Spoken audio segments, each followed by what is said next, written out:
Hello and good afternoon. My name is Nico Heller and welcome to Reboot 2030, the Democracy Schools YouTube channel. My guest today is John Davenport, and we'll be looking at how to strengthen democracy locally or domestically in the US and also globally. Now, John, he's a professor of philosophy, political philosophy, mainly at Fordham University in New York.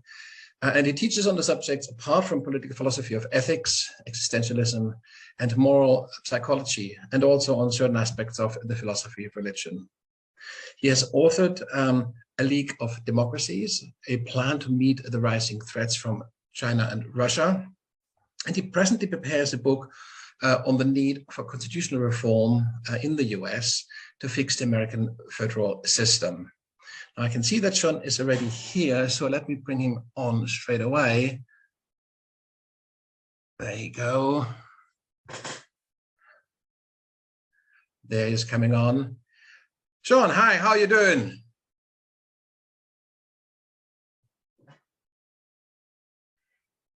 You are still muted. You have to turn on the sound. There you go. There we go. How's that? Can you hear me? Welcome to Reboot 2030. Thank you very much for being my guest today. Well, thank you for having me. Let me adjust my camera a little so I'm not too close. I see I'm. Is that a bit better? There we go. So how is it's morning in New York and it's late afternoon in Berlin. So this is the kind of the new world of digital communications, isn't it? We can have this conversation halfway around the world without boarding an aeroplane. I think that's actually in the age of climate change. That's a great benefit. Oh, I love it. It's fantastic. This is, I mean, one of the few silver linings from COVID is that we've now all discovered, how easy this is. It isn't perfect for everything. I must say, teaching students, I prefer in person, but for many things, this is wonderful. I mean, get to see so many people in other continents who we would never otherwise get to see. So that's right, and it has speeded up, or it has heated up over the last 2 years, hasn't it? So a lot more alliances and networks are formed globally, and we'll come to this because I believe you're a member of a number of these networks, and obviously the digital revolution benefits us in that respect greatly. John, I said a few words about you already, but very, very sort of high level, that you're a full professor of philosophy at Fordham University, that you teach mainly political philosophy, but also ethics, existentialism, and moral psychology, and certain aspects of the philosophy of religion. Today is really very much a focus on the, if you like, the political philosophy, but the applied end of it, isn't it? It's like, how we can make ends meet and how we can find a way out of the current sort of the crisis of democracy that has sort of befallen not just the US, but I think a large part of the world today. You've authored A League of Democracies, a plan to meet the rising threat from Russia and China. That sounds almost like a conspiracy theory. So I look forward to hear a little bit more about this. And you're currently working on very concrete proposals to reform the US, the American Constitution. These are grand schemes, really, and I'm really glad to have you here today to see whether that we can plot a path through all the different kind of hurdles and barriers that are in the way to bring about some fundamental change. Let me jump straight in, Sean. You've kind of set yourself up a little bit as someone who is going to save liberal democracy, and you're in a kind of in good company here, because I think in some ways Reboot 2030 is trying to do a bit of that as well. When I sort of just looked at some of your stuff, you focus very much on structural aspects of reform. So if you like, the heart, the nuts and bolts of democracy, the institutions really, and the international order, rather than the soft aspects, the education, the ethics, the this, that, and the other. Maybe let's start with this sort of fundamental question: why? Why focus on the legalistic aspects and not, say, the sociology of it or other aspects of it? What's your kind of take on this? It's a very good question. I think one actually could start from the other direction. Looking at really concrete interactions between individuals. The awareness or lack of awareness of different global problems that you see reflected in their conversations, in their interactions, in the incentives that they have, and more local, institutional structures and what happens between smaller numbers or groups of people at that level, I think you'll end up in the same place, actually, if you start from that direction. It's a case where sort of all roads lead to the same conclusion. And I took one route, you might say, but you could take the other or several other directions. And I think in the end, you'd find that, well, the problems that people face, even on the local level, or trying to work together in small groups, to some extent, some of those can be solved by networking, by, if you like, the voluntary efforts of people with NGOs and other civic organizations.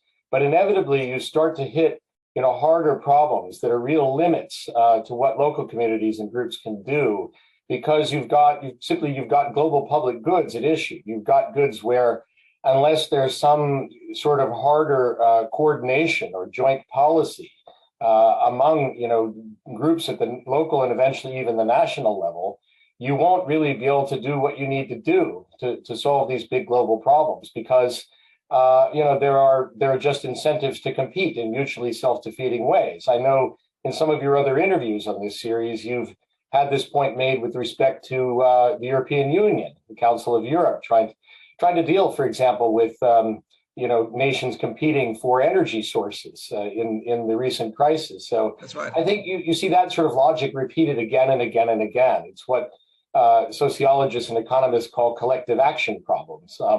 And because of them, we end up seeing eventually there's a need for coordination at a higher level. And that really does demand institutional structures, but that are nevertheless answerable to people, ultimately all the way down to individuals who hear reasons and decide for themselves if they're convinced. So I'm a follower of Jürgen Habermas in that respect, at least. Yes. Now, two words that figure really large in your work is the word liberal and the word democracy. Now, you put those two words together and you come up with a very specific mix of policies and also mix of a certain governmentality, if you like. Now, if you would set that against other forms of democracy, what would be the limiting cases in different directions? Well, of course, we speak a lot these days about so-called illiberal democracy. You have a sliding scale there.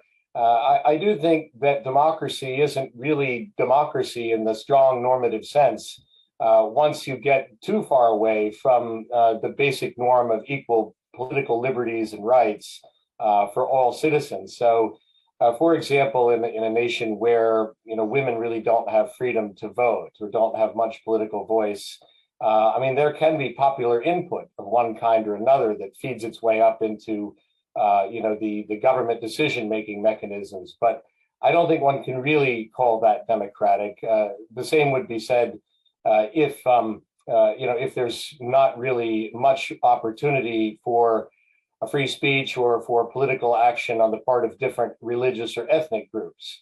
However, that said, I think democracy is a flexible enough concept. If we look even at the history of the United States, and maybe India would be a good example today as well. Well, I was coming to that exactly. I mean, this is where do you draw the line? At what point does the liberal democracy kind of become any liberal or authoritarian democracy? And I mean, India is a case in point, and so is Brazil. And of course, within the European context, people have similar arguments about Hungary or Poland, for example. Right. Yes. So when you're saving liberal democracy, is this trying to pull the likes of India and Brazil back into the fold, or where do you draw the line there? Well, I do think that a certain amount of power sharing, between different groups, and efforts to reach political stability through that kind of power sharing. And also federalism of various kinds, right, where there's a certain amount of decision-making and implementation powers, to sound very technical, that are reserved for lower levels of government. I think all of that is fine, and can be part of a bargain. If you like, the different groups make.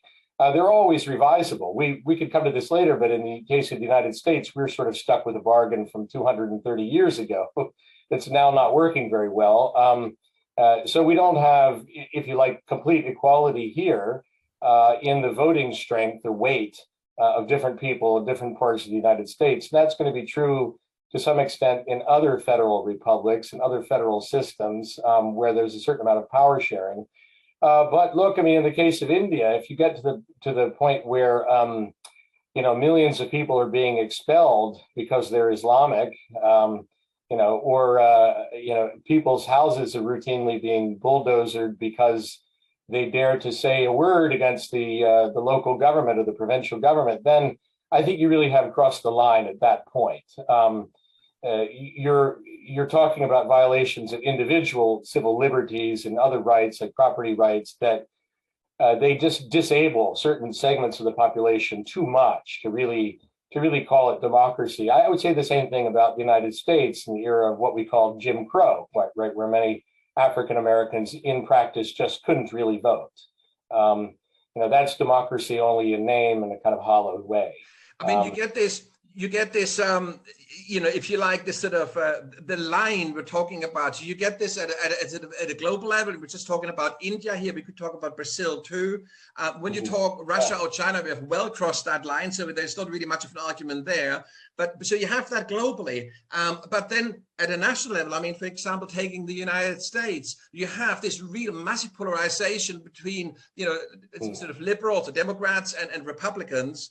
And you have sort of the Trumpist kind of Tea Party wing on the one side, and you also have the left wing, that sort of like on the Democratic side. So and of course Joe Biden's part of his mandate, or the mandate he gave himself, was to kind of try to reach across the aisle, and how successful has that been, and how successful can that be? And what should be the that's right, and what is the kind of the right strategy here? Is it about reaching out? Is it about trying to bring people, integrating people into the political mainstream, or is it about cutting them out and sort of starving them of oxygen? What is the strategy in your mind here? Both, paradoxically. I think here really is a case where I think you do need the sort of softer reforms that have to do with civic education and trying to reach out to individuals to bring them into discourse, into discussions, into more informal relations with people who don't share the same political ideologies that they've developed. But look, let me say this. I think what we have in the United States here is a kind of perfect storm of polarization due to, it's actually quite simple. There are really just two basic factors driving it, in my judgment. You'll find like thousands of analyses of these problems, of course, in American media, and even scholars abroad looking and saying, what on earth is happening in the United States? Why is the country going insane? It's not that Americans are that crazy inherently. I mean, we do have some interesting themes in our history, like this fascination with guns, which could be, unique to us in part because of our history of the Western expansion, among other factors. But I think really what we see now in the United States is driven by the fact that we've always had for-profit media. We've never had anything like the BBC in Britain, for example. And that really is very fundamental, because what it means is, it's just what we see with algorithms and social media at sort of higher level, that the networks have to feature and focus most on what sells, and what sells is negative emotions, as we now know from all the social research on social media, and so being inflammatory, trying to stress whatever you think your viewers are going to find most outrageous.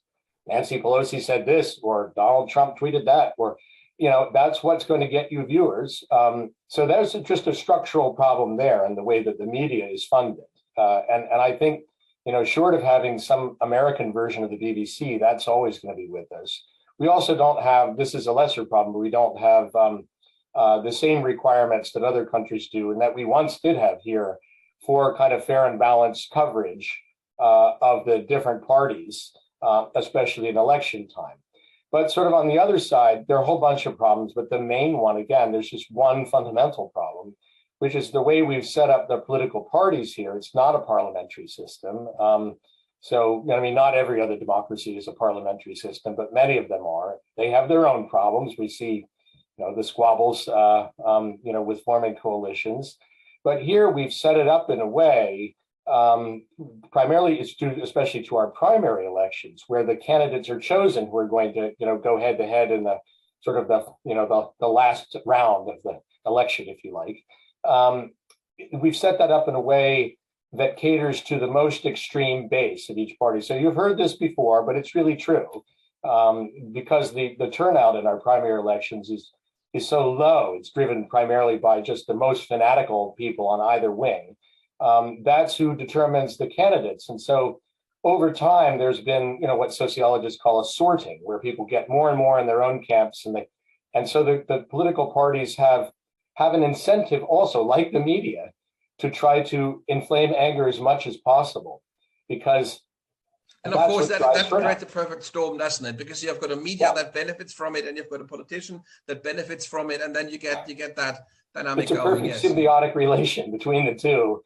They both love. I mean, so it's a truism, I think, at this point, that the media made Donald Trump. If they just ignored him more, he would never have won the primary election. I'm not saying that 4 years under President Ted Cruz would have been any better, but I think he probably would have won if that would have had its own problems. But the Donald Trump phenomenon might have faded away. It was a creation of the media loved to feature him even more than a year before the actual election in 2016, because he was so incendiary and he drew so many viewers. So yeah, we have to stop that cycle. We have to change the primary elections. That's a structural reform. We have to change the way that the media works, especially with respect to political coverage. And you're never going to do that without, I think, hard legal mandates is the only way. We used to have a law here that was called the Fair and Balanced Law that required, some minimum of explaining the other point of view on your network. And then we need limits on campaign advertising that our system funding, here generally, campaign funding, yes. I mean, that's essential. So these are some fundamental structural reforms. But I also would say that Americans are lacking two things where I dare say many European countries are doing better than us. Maybe not in every respect, but partly because the United States is such a big country. If you look at what American high school students will study here, you'll find in many cases they take 2 full years of American history, which, not to knock, I love American history. I teach courses on this, but that's all of 300 years, right? Starting with Native Americans, really before there were many settlers here, 350 years, give or take. And then you might have, 2 semesters or 1 full year of courses that take you all the way from the pyramids to, World War II in the history of the rest of the world. So we don't have American students come to college here and they don't really know much about what's happening in the rest of the world. And they also don't understand the political structures at home because that's not a required course. They take American history, but that doesn't actually tell you about these structural problems in the constitutional system. So you could imagine, 2 more courses or 2 courses that would change, would replace something else that would address. I think if this were required in our high schools, that would change things in a very deep way, because it would be harder to sort of fool people. People wouldn't be so, they wouldn't be such sitting ducks to be manipulated. So a lot of people think this. I mean, there are organizations working on civic education reforms here. They have so many different proposals. I think one problem with them is that they're not all sort of informed by a vision of what the main structural reforms need to be, and then how civic education fits into that as part of a larger package. So that's one of the things I hope to achieve in the book. So there's kind of, in a way, I mean, sort of going from the kind of the global to the kind of the national and down to the local. I mean, if you look back at the post-war years, specifically the 1950s, 60s, and 70s, America's hands were not just clean, but they were kind of exemplary. I mean, the Marshall Plan, you name it, all of this was just, it was a dream. And of course, there was the kind of industrial miracle. And so, leaving McCarthy and all this aside for a moment, that there was a sort of a strong sense that American democracy, was a kind of a role model for the world. And so the kind of the leadership role that the US had was not just grounded in military strength, but it was grounded primarily in a sort of cultural hegemony, if you like, so that was a sort of, and there was a kind of also, if you like, a national model like the US as a country of immigration, where people from all over the world would go to start a new life and a better life, and contribute to that idea of a United States of America. That in a way kind of created a leadership platform for the US, which was sort of second to none. Now this platform has been eroded step by step by step, and of course the big kind of cataclysmic kind of collapse was the Trump years. And certainly in Europe there is now a great amount of skepticism about the US's willingness and ability to lead, and of course then there is this new separation with Russia going its own way, and China kind of in a way aligning itself, or it looks as if it might align itself with Russia here, and so you get a sort of a reshuffling of the world order, and the US isn't really in a very strong position to shape that process at the moment. So so my question here is in a way is for the US to essentially put itself in this position, there need to be international platforms, and one of these platforms could be a D10 plus. You talked about this before, but of course for this to work, the US would have to regain some kind of credibility as the leading democracy, wouldn't it? Otherwise it would have great difficulties to lead this process. Which I think Joe Biden would like to do, but yeah, he's probably not going to be here longer than 4 years, and so it's going to take a new administration.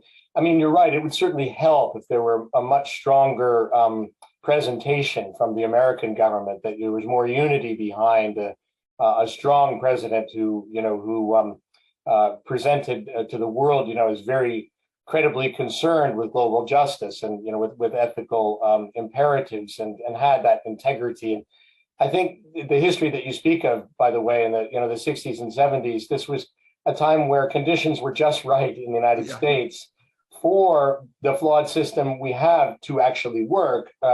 There was willingness to compromise, and civil rights legislation, the civil rights movement. It was a period of hope as well.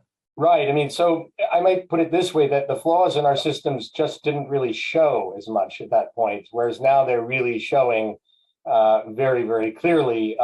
So we have internal reform work to do. And I think, people have realized that in recent years. Well, I'm thinking, well, we need to build a stronger, global coalition of democracies in one form or another that really can stand up to these rising threats from Russia and China, and to some extent Iran as well. These are very significant threats. As we certainly see now. Many analysts have been saying for years, but it's it'll be even clearer if China invades Taiwan. But on the other hand, maybe there's a silver lining in the American weakness to an extent, in that I do think to move forward in the 21st century, to get enough buy-in, enough will to cooperate from perhaps even some developed democracies in Asia, from Japan and South Korea, Australia, maybe at some point Indonesia in the future, and also India, as imperfect as its current government is. It may be helpful that it's perceived that this new organization is not going to be just a sort of a puppet of the United States. I mean, the United States would have a major role, hopefully. I think it would have to in setting it up and getting it going. But it really should be a more multilateral forum for making, to some extent, global policy. The United States played a unique role throughout much of the 20th century into this century, but I think we are at the point in world history where it's probably a good thing that there isn't too much American unilateralism. So that's a big shift in public opinion, and one of the few things that unites people across the political spectrum here is, I think, a swing towards isolationism, right? And so that's a factor we have to deal with here. And that's partly driven, again, by the ignorance of global events. Most American students, again, really don't know much about, even the last 50 years of history around the world. So that could change with civic education, but it's unsurprisingly also a result of the wars in Iraq and Afghanistan and a sense of exhaustion. I hope that Biden in these last few months has shored up a little bit, the image of NATO and helped, convince people throughout the world that actually NATO would act in a true emergency, especially a nuclear threat of one kind or another. So there's still something there, and there are plenty of American politicians who want that leadership role and who seek to shore it up. But it's going to take a little bit of well, let's put it this way. I think it will actually help sell this a broader multilateral process to Americans, to see that other countries are doing a lot. That France and Germany and Britain and Japan, and it actually, especially Germany, would be nice, wouldn't it? It would really, I think so. In a way, this actually might be a moment in time where American audiences would accept this. Whereas if we tried to say to people, well, we want to set up a group of 12 nations. 10 is the number always gets cited, a D10, but it could be 12 or 13, or you could have 10 primary members and 4 associate members who might be on their way to full membership. And there's lots of possibilities there with a broader version of the G7. And then eventually perhaps a wider alliance of democracies that stands behind that D12 or whatever it is. I think now many Americans would accept that, because how would if I were an American politician speaking to a broad audience, I would say, look, this means that, the United States doesn't have to be the main one putting, large numbers of troops into a ground war if there's a conflict. We can help, but it would be with a broad effort. It would also help if more Americans understood that there were NATO troops from other countries in Afghanistan. See, this is one of the problems. Most Americans think that was just us in Afghanistan, which obviously it was not. But that's not well publicized or covered here by for-profit media. So I think part of the problem there is that we had this conversation. In fact, just the other week on Reboot as well, about the sort of the integration of sort of military capability in Europe.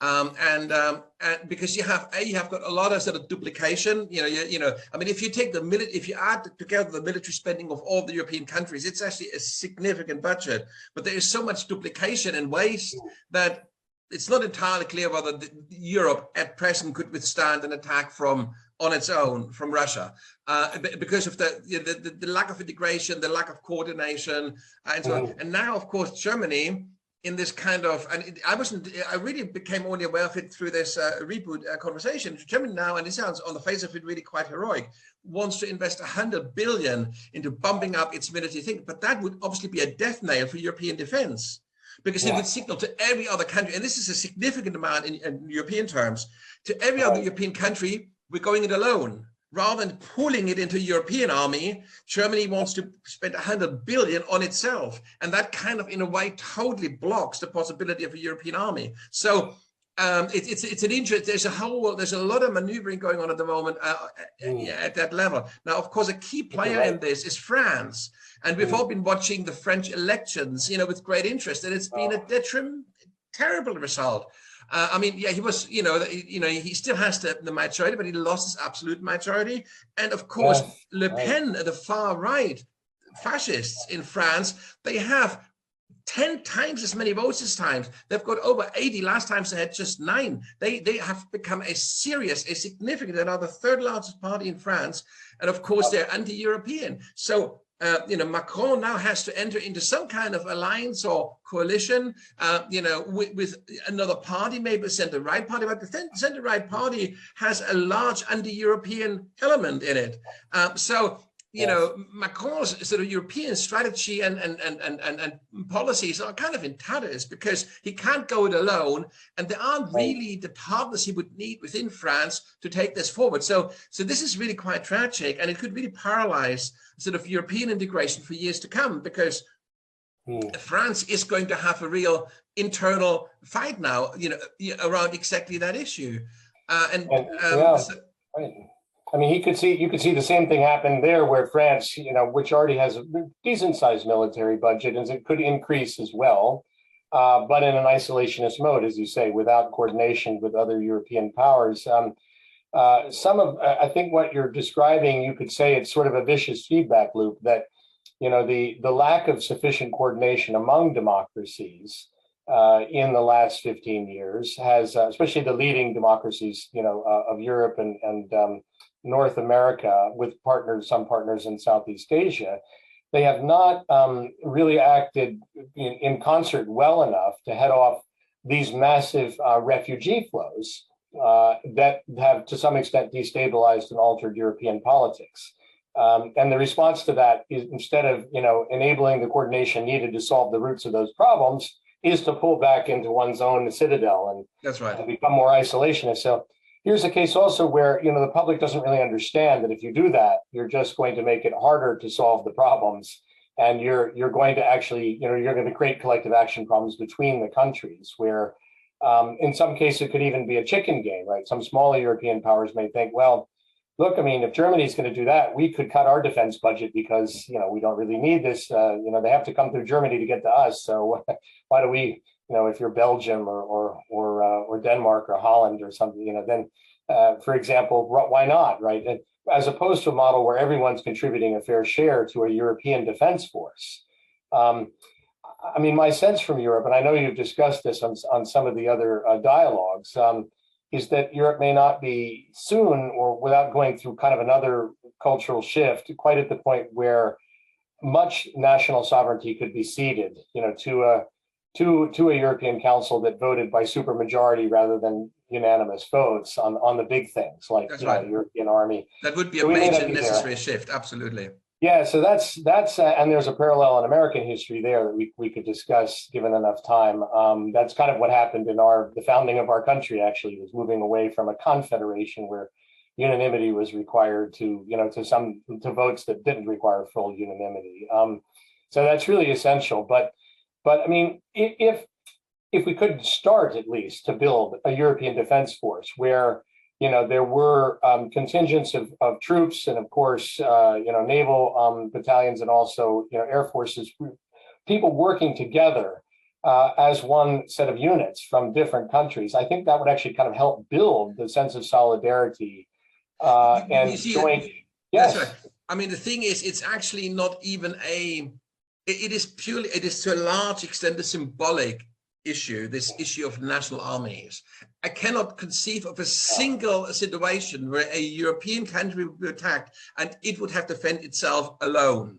I mean, there is no such a scenario, and I cannot think of a single scenario where a European country would go on a military mission abroad outside a coalition without other partners. So this idea that you need a national army in countries like Lithuania, in countries like Poland, in countries like whatever, even Germany, France, or Italy. I mean, this is nothing to do with rational military strategy or with this is purely to do with tradition, with history, with pride and identity. And it's very hard to overcome these barriers, I believe.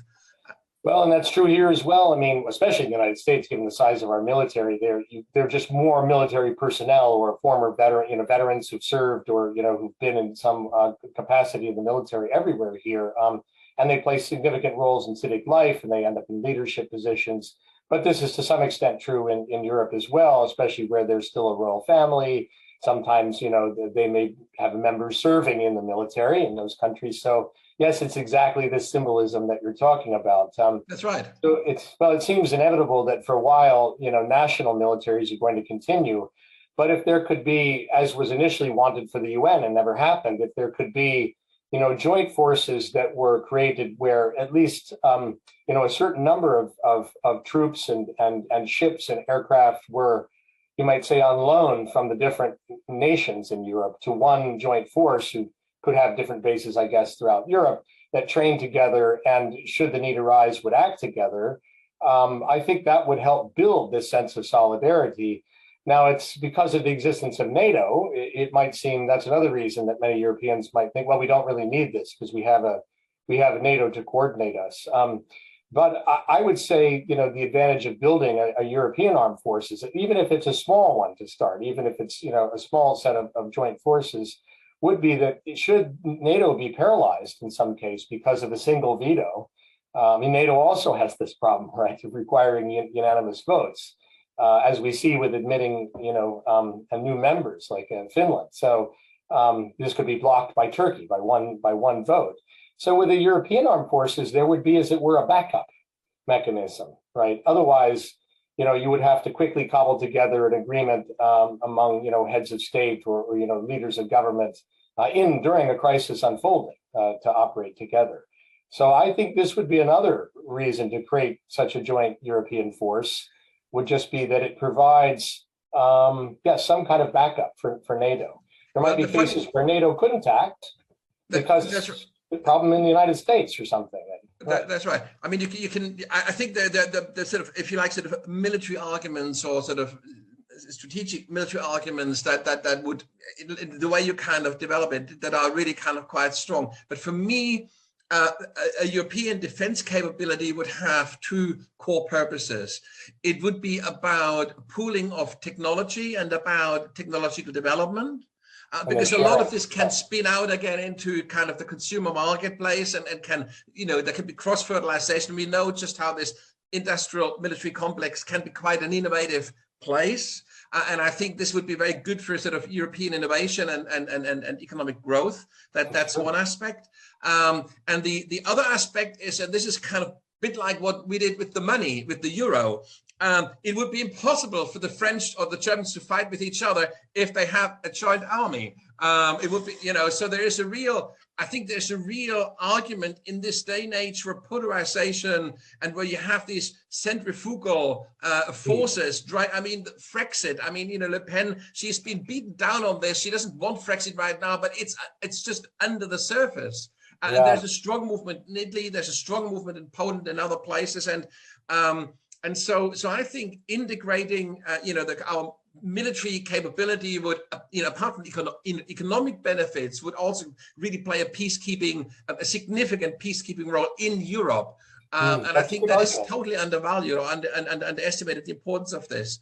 I think that's right. Now, that's a very good point, because it would change the culture in sort of subtle ways. The conversations would alter because more people from the different militaries would have friends and would know one another, and it would change the sense of identity over time, and maybe a couple of decades, but it would definitely make it harder for there to be any intra-European conflicts with a military element.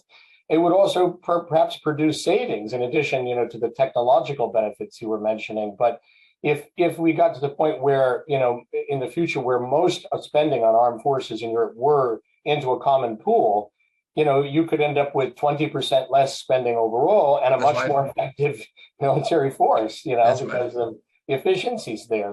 Especially on the administrative side, on the management side of the bureaucracy, as it were. Yes, very much so. Exactly. Very much so. Now, a question. I mean, one of the ideas with Reboot is to sort of say, well, there's certain domains where things really have to happen. There's a window of 10 years where things have to happen. We know about climate change, the way we're sort of on a clock.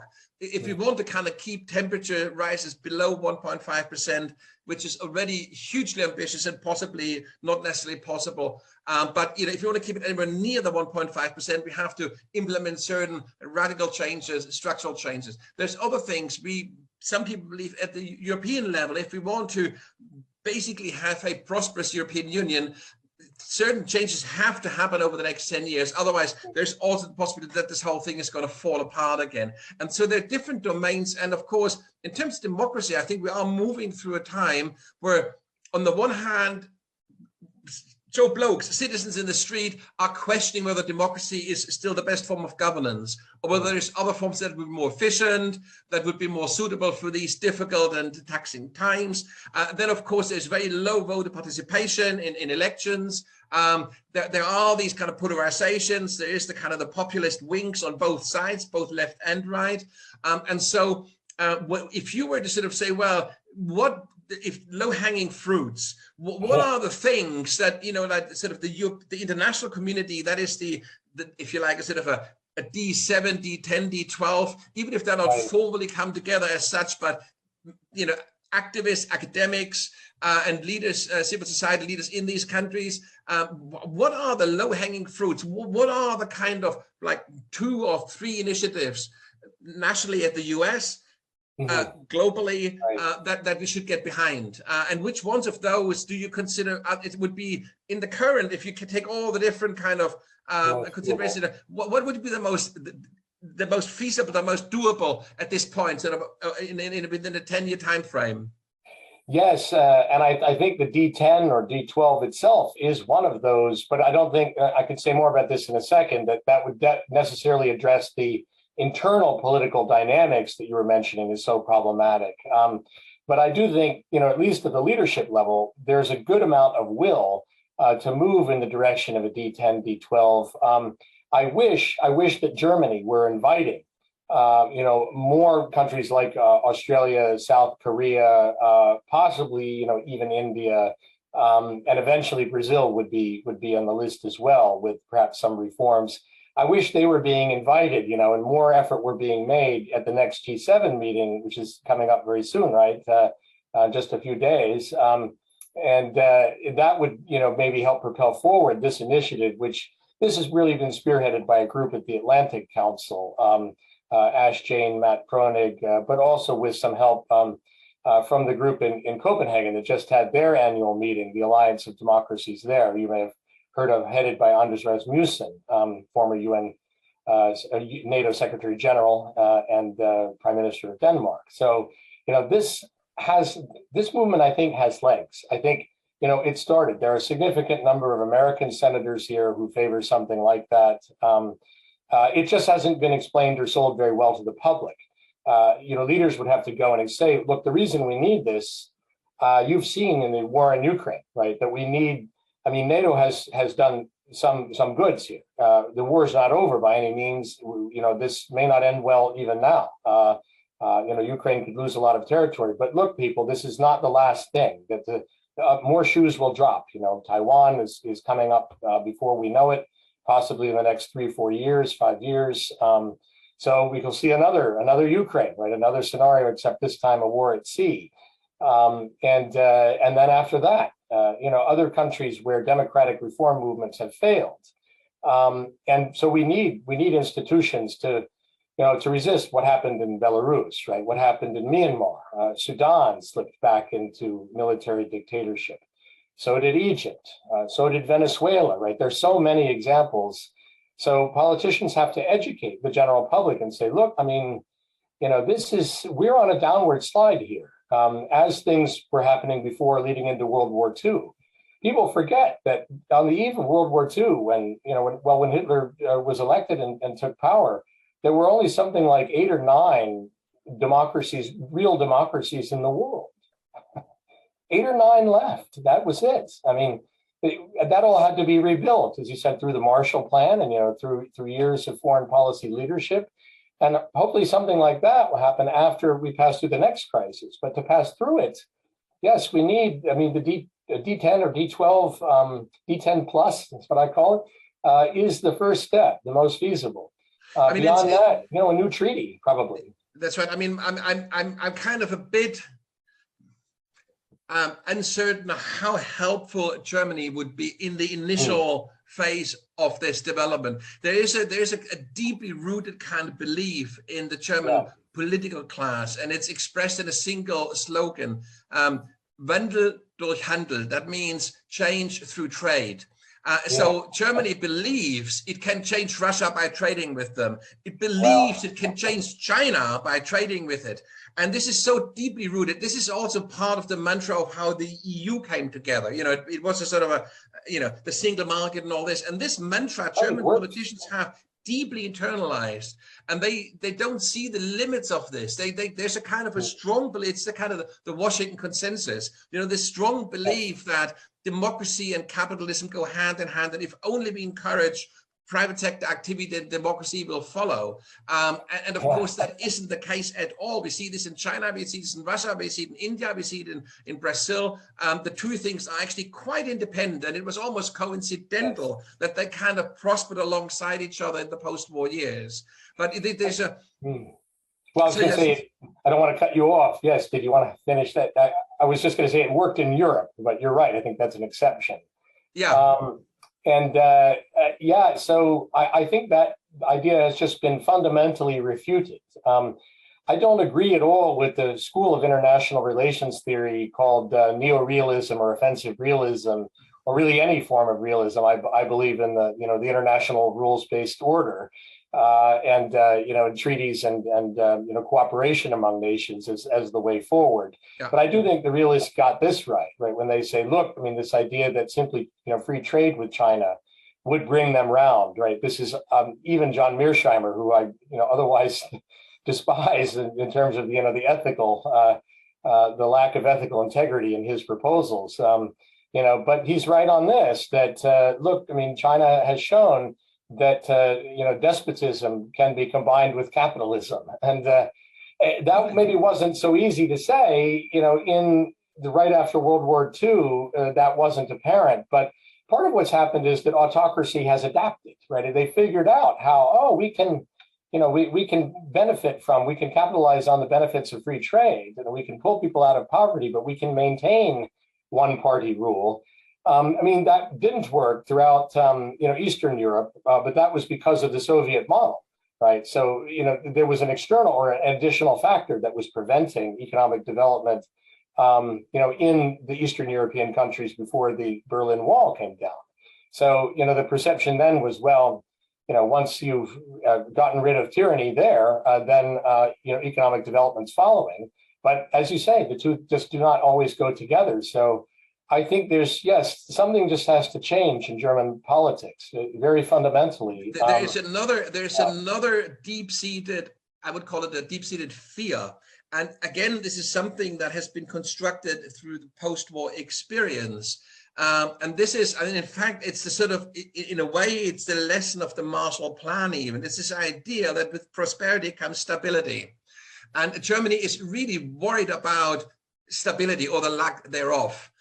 So there is a sense that we mustn't sacrifice our prosperity because this may lead to chaos and to instability, and then we'd be back in the deep water of political unrest again. So there is a sense that we're serving our democracy best by looking after ourselves first. And there is a kind of so Germany, politicians would say very clearly, and they shake their heads when they see what the US is doing in terms of sacrificing and handing over billions and billions to Ukraine. And German politicians very openly kind of sort of smeared this, sort of say, well, my mandate is to Germans, not to, like Ukrainians. And, we don't want to do anything, that would somehow reduce our prosperity or reduce our ability to do business, to expand our trade. And so combining those two, this idea that through trade you can sort of convert dictatorship into democracy, and on the one hand, on the other hand, the sort of the moral high ground, but by looking after yourself you look after the world, is a kind of a really kind of toxic mix. And so Germany is it's like when you really look into it, it's just has no sense of sacrifice or no sense of doing something for the greater good beyond Germany's borders. And, of course, when you look at the financial crisis of 2008, the way Germany really kind of put like a massive straitjacket of austerity on Greece and then on Italy and on Spain. Right. I mean, it takes a particular political mindset to do that. And so, it's I think, and this is not left or right in Germany. I think this runs across the political spectrum in Germany. And so in a way, I think that would have to, a D10 would have to, in a way, in my view, kind of move forward initially, because it would require certain sacrifices, wouldn't it? I mean, Well, to an extent, although, again, with cooperation of 10 or 12 large nations, if you had, India and Australia and South Korea contributing some, and by the way, with South Korea, one of the obstacles is Japan not wanting South Korea to join a G7 or a larger version of it. So you have to get over that prejudice as well. Each country has its own problems here. There's some obstacles coming. But yeah, I mean, I think, if there were a large organization that was doing more things, right, then it would require contributions from Germany, from France, from Britain. People would see, large investments are going into these initiatives. But you have to sell it in terms of this is a long-term benefit, right? That, look, one of the things this will do is it will produce greater stability, or it will reduce the incentives for military coups, or, for massive scorched earth campaigns like we saw in Syria within civil wars. So how will this help you, Germany, or other countries in Europe? By reducing the pushes that are driving massive migrant flows, right? So there is a benefit if this can be explained well enough that the average citizen understands it. But I see what you mean, that it's running against a kind of a certain grain of thinking that's now very ingrained. Maybe I would say, I think, speaking from this side of the Atlantic Ocean, that German idea isn't entirely wrong. I think there's something to the notion that, make sure that your citizens are happy enough with how things are going at home, or your own country could become a source of instability and problem. So maybe it looks a little different from here. I think the United States could maybe do a little more of what Germany has done in this regard. But we could meet in the middle halfway. Yeah, so that's right. Well, so right, that Germany maybe has to alter to the point of seeing how paying into a common pool that will produce these collective benefits, really will yield major dividends in the long run. And I must say, I find the response to the war in Ukraine still a little disappointing. I wish, I see this. It's shameful. Yeah, I see the same thing going on. And here's a case where maybe it's good Americans don't know too much about. If they were fully informed, they would be screaming, "Why is the United States, paying probably half or 2/3 of the support going to the Ukrainian government in a European war? This is, just what happened in Bosnia again and Kosovo, and so this is the kind of thing that would drive American, isolationist blowback here, because people will be angry. Understandably so, by the way. Understandably so. Right. So that's another thing, the leaders of Europe have to think about. Well, are some of the things we're doing, are they making the political dynamic worse in the United States? Are they making it hard for moderates like Joe Biden to sell to the American public, look, you should support spending lots of money on these international efforts because we have partners who are doing their fair share?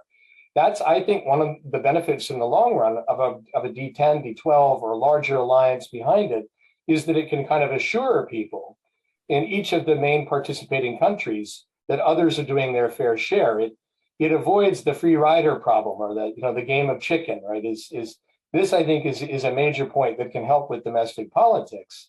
But here in the U.S., I think we probably need to do more to try to restore those parts of the country that are in shambles and have been eviscerated due to the loss of various industries in the last 3 decades.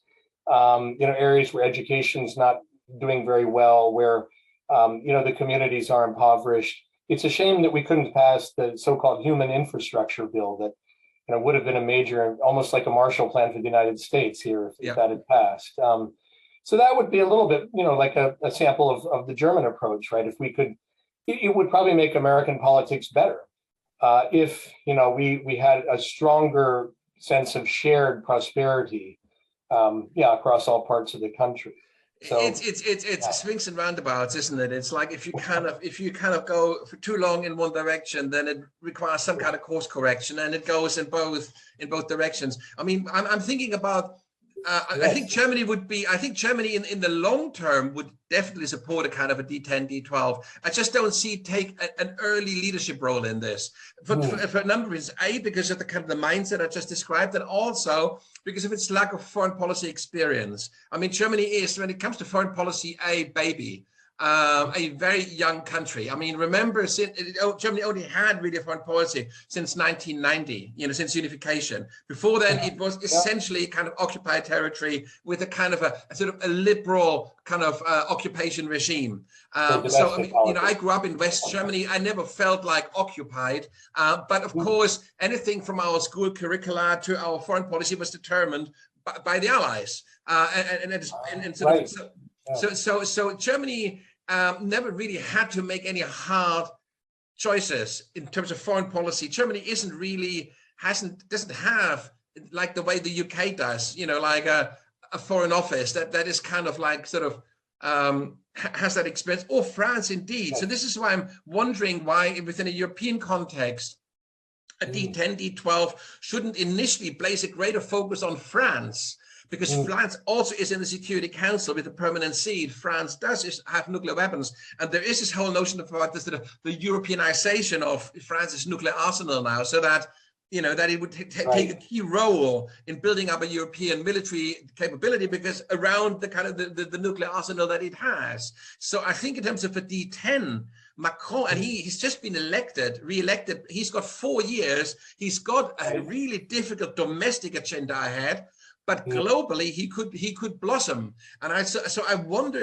and especially outside the EU, where he doesn't have to go at loggerheads with Germany. So I wonder whether there would be a real platform for Macron to get involved in something really big. And I don't know whether this is worth considering. No, I think you're right. And I basically just agree with that analysis. I think he already wants to do something like this. And, some of his key advisors and people around him understand the need for this. As I might say is true also of, I'm not a huge fan of Prime Minister Boris Johnson in Britain, but I think he's right on this. And in fact, he even has proposed the D10 initiative when Britain was hosting the G7 last year. Likewise, his foreign minister, right, has proposed something like this. I wonder if the new foreign minister in Germany might be somewhat favorable. She's interesting. I personally like her, but that's just, yes. I like her politics. She wanted to have a feminist foreign policy, a bit like the New Zealanders. And in a German context, you can't believe how funny that sounds in a German context. Imagine you had like a Secretary of State with a feminist, policy agenda. Or Iceland. There's another one with a feminist government at one point, right? Yes. I like her. And she's good. And she's actually, Baerbock, she's called. I think she's very principled when it comes to human rights. Unlike, as I said, she doesn't have this German mentality, where basically, human rights are essentially something for Germans and not so much for anybody else. So she has that much more principled stance. But of course, Olaf Scholz, one of his first official deeds was to make it very clear that foreign policy decisions are made at the Chancellery, not at the foreign ministry. And so that instantly kind of clipped her wings. So she's quite in a very difficult situation that Olaf Scholz doesn't want her to have a principled foreign policy. They want to carry on with this kind of trade-based expansionist foreign policy. And there isn't really any difference between like SPD or CDU. They're all in that agreed that this has been the best policy for Germany for the last 70 years. And they're going to carry on with that if they can.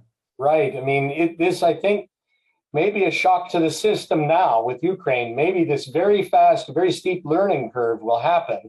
And maybe that's one, again, of a few good things that can come out of this awful total war against, with, who knows, maybe 100,000 Ukrainians killed by the end or more. I mean, refugees in the millions, like double what we had in Syria. I hope this shock to the system maybe will change minds, in Berlin and in other European capitals. But yeah, it's a steep learning curve. To this extent, I mean, we're complaining, about other governments, Poland and so, but maybe in this case, some of the leaders in Eastern Europe can come together and say, look, I mean, if you need to educate your citizens about why you don't want one party rule is better, people have forgotten, why do we need all this mess that we call democracy? Why can't we just, have an efficient system like in China? Well, there are some people, maybe they're in their 70s now, but they can come to your schools and tell you why you don't want that, because they lived in East Germany, or they lived in Poland, or, they lived in Bulgaria. They're still alive, and they can remind people of what that really looks like when you go down that path. And so maybe there needs to be some remembering of just how bad that was, and people can lose track of it. This is one thing that does surprise me. Again, as a foreign observer, I always thought maybe in Germany there would be a deeper appreciation of that, just because of the integration of people from East Germany, that this would be sort of more deeply set in cultural knowledge, and that people would see, why Ukraine doesn't want to give up. What you find in Germany is that the Christian conservatives, Angela Merkel's party, who is now in opposition, they very much take a kind of a much more if you like, aggressive pro-Ukrainian stance and are much more aligned with the sort of Anglo-Saxon position on this. The SPD, like Olaf Scholz, the current chancellor, he comes from this really brand tradition, like Ostpolitik, and this is a very different. This is a bit like Nixon's China, kind of. This is this kind of. And they haven't actually moved really beyond that, although their rhetoric has moved on, but not really. I mean, they would, honestly, I believe once there's a peace agreement signed between, and it might take years, but once there's a peace agreement between Ukraine and Russia, Germany's going to be back in Russia doing business the next day. There's no question in my mind that Germany is going to basically bust the sanctions the moment there's a peace agreement. They would sort of instantly say, no longer needed, we go back in. Right. This is where you see where, if you had, maybe, a collective decision-making process in NATO, or if you included allies, in Asia, in the Southern Hemisphere, you would have a D10, a D12, maybe a larger alliance, including many NATO members and beyond. This is where, if that could make supermajority decisions, one of the key ones would be about large-scale economic sanctions. So, countries would, in joining that, they would be pledging to say, well, maybe we think these sanctions should be lifted, but the group, there's a strong majority, a supermajority that says otherwise. So this would be, the German government, in signing up to such a policy, would be handing over a certain amount of decision-making power in that way. But so would the United States, right? We would say, so take the opposite case where, say when Trump wanted to end the agreement with Iran, the United States would have been outvoted in such a decision, right? If you had a D12 or a larger alliance of democracies, that they're probably only the United States, maybe one other ally would have voted to destroy that deal that was, presumably to some extent restraining transition to having nuclear weapons in Iran. So the benefit, you have to make those decisions to cooperate with other countries.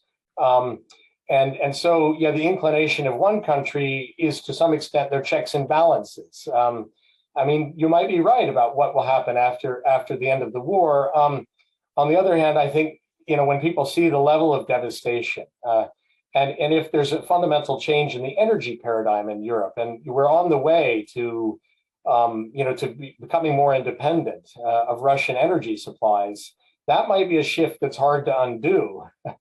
Well, the thing is, the problem is when you tie the sanctions to the war of aggression in Ukraine, then it's very hard to basically to carry on with the sanctions once that war ends. These sanctions need to be tied to the Russian regime, to Putin, and for as long as he stays in power, they mustn't be lifted. That's my position anyway on this. I agree. And so because the issue here isn't so much Ukraine, the issue is Russia, and it's not just an expansionist policy. It's much more than that. And this idea that they would stop with Ukraine is hugely questionable. It's entirely possible they're going to go on to Moldova, or that they go on to other. And of course there's Kazakhstan. There's all this other kind of like forms of Russian colonies, for the lack of a better word, and Russia is basically wants to build up its empire again under Putin. Sure, there's a Russian-speaking part of Estonia, there's Kaliningrad, right? There's these other parts of Moldova they have their eyes on for sure. Here I think really the expansion of NATO can definitely help, and I would say, and this is against those realists, right, that I think if we had admitted Ukraine to NATO, despite all the corruption and problems within the Ukrainian government itself, if we had done that back in 2014 as a response to Crimea, I think that might have deterred Putin from doing what he's doing, because I think at least going that last step or that final hurdle to attack a NATO country, I think that's where he hesitates. And I think even if he issued that order, I'm not sure what would happen inside the Kremlin.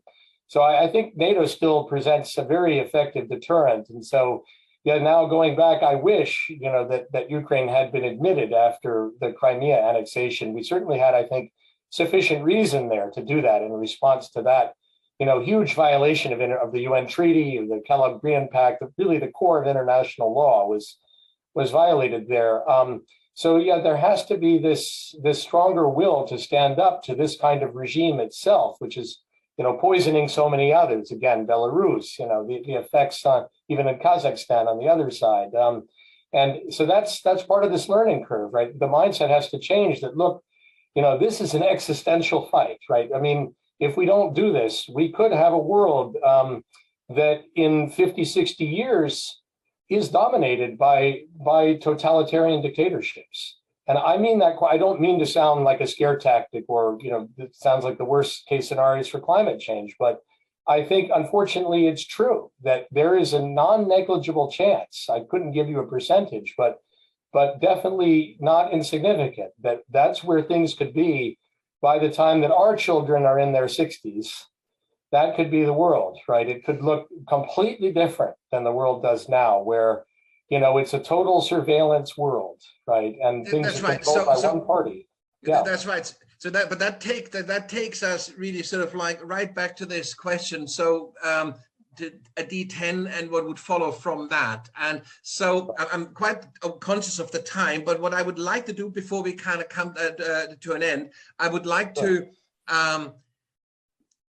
So the problem, of course, with the D10 or any kind of thing at that level is that for individuals like yourself, or even more so for somebody like me, we don't have any influence on this process. So all we can do, we can be informed bystanders, and we can speculate, and we can obviously, we can contribute to the discourse, and in that way maybe kind of influence thinking.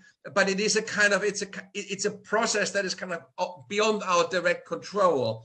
So the question is, when you look at the sort of a kind of the formation of a democracy alliance, however it would constitute itself, a twofold question. On the one hand, what kind of time frame in your thinking does that kind of formation have, on the one hand, and in the very short term, in the next say 6 to 12 months, what would you expect, or what would need to happen for this to actually gain any significant traction at all? I mean, this could also equally just basically get pushed aside by the next big thing, China invading Taiwan, or this or that. I mean, there's so many distractions that could take us away from this idea. But what would have to happen in the next 5 to 10 months for this to really gain traction? I think really in the next year, definitely by the time of the G7 meeting next year, that's kind of almost your time frame, that this initiative, for bringing in Asian partners, I think at this point, as bad as the problems are in India, it should be India, South Korea, Australia, all should be brought in. We should, put invites out to Indonesia that maybe in future. And also, I think we have to say with Brazil, I don't like the current president or administration there at all. But I think we have to recognize you need at least one country from South America, and we need to say this is urgent now. So there's, in my view, a small time window because of the crisis in Ukraine where this can be pushed forward, because there's a bit more awareness by people and nations across the world that these threats are increasing, and it may be that people in Asia don't yet perceive, oh, this is no threat to us directly, or in South America. But if Taiwan is invaded, they will perceive this very quickly. So we have to stress that possibility again and again. So I do think that there's a small time window where some public support could be galvanized, but it really does take strong leadership at the very top, as you're saying. So it might, in fact, it might have to be Emmanuel Macron, right? I assume that Boris Johnson won't be here too much longer. He's too divisive in Europe. I mean, nobody would follow Boris Johnson in Europe. Right. So there's no way. Well, and he's morally bankrupt with all the Partygate stuff. It would not, in Europe, he has no credibility anymore. Well, what he did with Brexit was terrible. As the former Brexit, mayor of London. But then it didn't stop there. And the whole, at the moment, the Northern Ireland Protocol is a disaster. It's a tragedy. So leave this aside. Leave Johnson aside. It's got to be Macron. Perhaps maybe the German government can come around and be persuaded. Maybe a group of leaders from Eastern European countries together, but this has to happen quickly. I mean, the Biden administration is trying to hold a summit of democracies, and they are involving to some extent NGOs and civic organizations. So perhaps within the next year, I know there are some groups that are trying to do this. If you could get a whole number of different NGOs of small civic organizations and some larger ones like Global Idea. For example, to push forward and say, we see now that we really need, a global alliance of democracies, that NATO is not enough. It's really so focused in the European theater, and it doesn't seem like it's going to expand globally anytime soon, and it requires those unanimous votes. So, we need a different framework, and we need stepping stones to a new treaty that's going to be a larger alliance. The longer time frame, I think civic organizations and leaders, in the G7 framework may be the easiest path to follow in the immediate future. But I would say, I think, like climate change, that there's probably only about a 10 or 15-year window in which to do this. And this is scary. I think the reason I say this is the following, that within the next 10 or 15 years, not only will maybe Taiwan be taken over, but, the power in Beijing, the leaders of the Communist Party there and other dictators who follow them around the world see what's happened to Putin in this crisis. They see the sanctions that were brought to bear, and they're not stupid, right? They realize that in order to insulate themselves from the same kind of sanctions regime, well, they need to do two things. First, we're already much more dependent on trade with China than we are with Russia. That's true even in the United States. European countries are especially exposed in the case of energy dependence in Russia, but most countries are not that very dependent on Russian trade. China is a different matter, right? So they need to continue cultivating those trade ties that make it impossible to enter a sanctions regime against them. They also need to create their own banking system and financial system that works across the world as an alternative to the dollar as a reserve currency, the SWIFT system for banking, all the things that we've locked Russia out of, right? In the recent sanctions round, China would be immune to those if it can create an alternative network that's broad enough and get enough other countries sort of under its wing, or create a kind of vassal state status through its Belt and Road Initiative, with plenty of countries in perhaps Africa, some in South America, many others in Southeast Asia. Some people say Cambodia is practically just like a vassal state of China now, for example, right? So this has to happen quickly. The thought being that, look, if a crisis comes with China eventually, if you had, let's say a D12 that could coordinate, a broader set of democracies, say most of the NATO members, most European countries, but with partners in Southeast Asia, the Philippines, Indonesia, and partners in South America, a joint sanctions regime would include maybe countries commanding, say, 70%, 75% of the world GDP. So even if the sanctions weren't that much, say they were a 10% tariff, it would have an enormous impact on China. Yeah. Because we have about a 10-year window in which we can do that. We can create a framework that exposes China, or keeps China exposed to that kind of a sanctions regime. So it's urgent. Yeah, no, absolutely. So the way we do Reboot is we have sort of two modes of operation. We have sort of one-off interviews, and then we have this idea of like a dialogue, an ongoing dialogue, where we re-engage every 6 to 12 months and carry on the conversation. And the idea really is the ambition, I should say, is, because of course you can't, over that time frame, you can't really plan this, but the ambition is that this would really kind of span the 10 years between now and 2030, and that we would chronicle through these dialogues, these transformative processes. And the question is, if I would invite you back in, say, 6 months' time, how would we make sure that we're not repeating the same conversation? In other words, how would we move this conversation on? What do you think? What could happen between now and then that would allow us to kind of move it on? Well, what will happen in that time frame, and we could definitely meet again and discuss. I'd love to do that. Will be the Summit for Democracies conference here again, presumably in person in Washington this time, perhaps maybe with some people on Zoom, but hopefully it'll be mostly in person. So with that event, the first one held this last December was more of just a kind of teaser, a starter initiative. So my hope would be that that's a more focused meeting without quite as many countries, or with a smaller group within the whole set of nations invited, that really try to push policy forward. And it should plan, to push a D10 initiative or something similar for the next G7 meeting, since it clearly isn't going to happen this time when the G7 meets in Germany. And that I think those are the benchmarks I would want to see. So we have to convince, to some extent, our own State Department here that, look, this meeting, this next one can't just be a photo op, right? Because the last one was largely, just people getting together and showing, oh, look, the solidarity that we have. Since then, obviously, the war in Ukraine has happened. Surely that must focus attention. I hope that the next summit of democracies is a very serious policy. So is a date for that already set? No, I don't believe it is. It may not be in December. It might be more like October and November. I guess it's a shame. Much as I love Joe Biden and voted for him, I think he's really trying on this. He believes in this. He was one of the initial signatories to the charter in Copenhagen, the group that Rasmussen set up. And so I know he believes in this, but he's got so many things to deal with in the United States in our domestic policy. But maybe they'll try to push this forward. I want to see a focused effort here.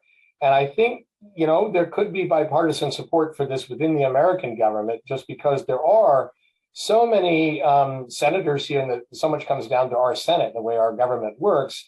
There are many Republican senators here, including, well, not only Mitch Romney, but senators from Florida, some others from the South in the United States. My own senator here in New Jersey, he's a Democrat, but there are moderates, you might say, to some extent on foreign policy issues who agree with the need to do something so that we're positioned, if we have a new Cold War with China, which is an awful thing to say. But if of course, you have the midterms coming up this year as well. And, right. I don't know, you have a much better insight into this, but I'm quite worried that the Democrats might lose their majority, and so, but this would then be a situation not too dissimilar to Macron's in France, actually, right, which would free Biden up, because he could probably forget much of his domestic agenda after that. It would be a grinding, slow process, and he could focus on the big kind of foreign policy ideas. Because I think that's right. Yeah. Which is what tends to happen also when a president here is elected for a second term, because they usually don't have much of a majority in Congress. The problems here in our system are much worse than in France, and that's much more likely to happen here. That usually with our presidents, they have about 1 year in which they could get stuff done. Whether they have a 4-year term or an 8-year term, they have 1 year. Yeah, that's right. Terrible. That's right. Our government just almost completely ceased to work in terms of passing domestic legislation. But that's right. The foreign policy could keep going, and I think again, still. While Republicans will be crowing in glory about how they defeated, Biden's majority in the House of Representatives and have taken over the domestic agenda, and then we'll just have the usual gridlock that we always have, where that's right, nothing can pass because Biden would veto any of their measures. Then maybe the focus will shift to foreign policy, and this is also, of course, that's right. It's of course also one of the really interesting effects or impacts of Ukraine, that it has shown that you can bring together nationalism and liberalism in a single idea. I think that nothing has had more of a unifying effect on the kind of American public than the war in Ukraine, and so I think kind of building a D10 or something of that kind out of this would, you could capitalize on that newfound unity at that level, at the foreign policy level. So this is. Sorry, I know we're shortly out of time, but let me let you finish your thought. This is what I just wanted to say. So basically, what we should do is we were hoping to have another season of Reboot Dialogues in November, December, and I will be in touch then in advance, and we can discuss the topic, how we frame it. And hopefully I see you then, and we'll develop this idea further. Do I have time to say? No, I'd love to do that. Absolutely. If I have time to say one other thing I think should happen before then, sure.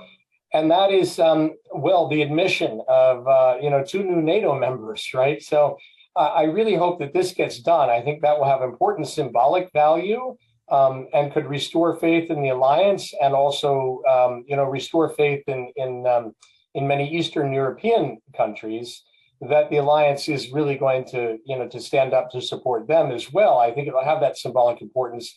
So here is another place where, the United States and Germany, maybe to some extent France, but Germany seems especially well positioned to me to put some pressure on the Turkish government. Do you think I'm right about that? I mean, just because the trade connections. Yes. It's very closely integrated economically, yes. And also they really need to, let's twist the arm of Erdogan to say, we can't hand over to Istanbul every Kurdish dissident everywhere in Europe to you. That's impossible, right? But something has to be done. Some fig leaves, some symbolic gestures, concession, but then Finland and Sweden have to be admitted. This is tragic what's happening with Sweden and Finland, and it's it's terrible, and I know that there's a lot of kind of back office sort of dialogue going on, but it's from what I understand, Erdogan has put down his foot, and he is kind of trying to drive a hard bargain, a totally, I think, inappropriate bargain in my view. He's mixing domestic politics and international politics in a way that shouldn't happen, not within NATO. He's asking something that's politically impossible past a certain point. You can't hand over all these people who would be, that really is a direct violation of asylum law, right? And a deep one.